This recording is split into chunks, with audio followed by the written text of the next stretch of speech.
Good day, everyone. We saw no pressure whatsoever in the house and zero water coming through, so we thought, oh no, there's a leak.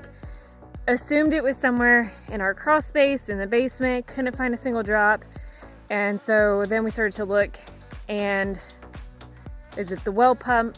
Is it something related to a piece related to pressurizing from the well into it? Ultimately, our irrigation line that we had put all the way down in order to go to our elderberry field, there is a switch that is from our house that goes to this new out irrigation line to the shop, which we dug all the way down. And you can see there's one hydrant that we put in there, and then we kept going down and put another hydrant.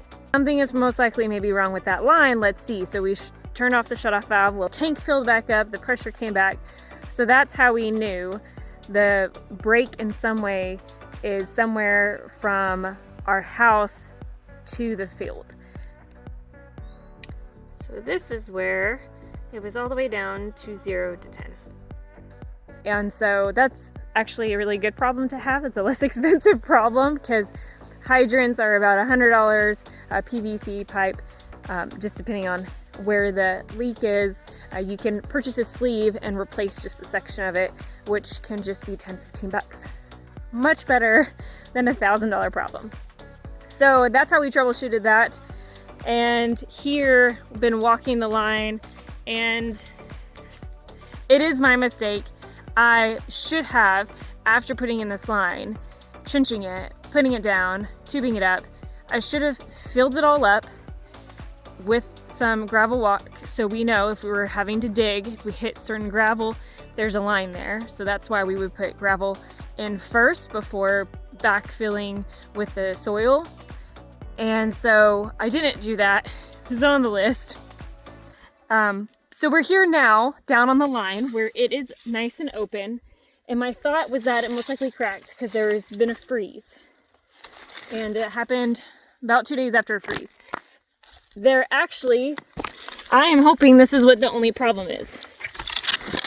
You can see here, that was not a good seal. So from one piece of PVC on to the next PVC where the sleeve is, wasn't attached properly. Definitely was my fault. So do a better job, and don't do what I did, and make sure you have the good primer and the good glue. I thought I did. Clearly I didn't, because it's just popped off right there. The next step that I would do is fix this, and then in addition, go back to the line, turn it on, see if that works, and see if this was the only problem, because I don't ever want to assume. Until next time, Lainey here at Harvick Farms.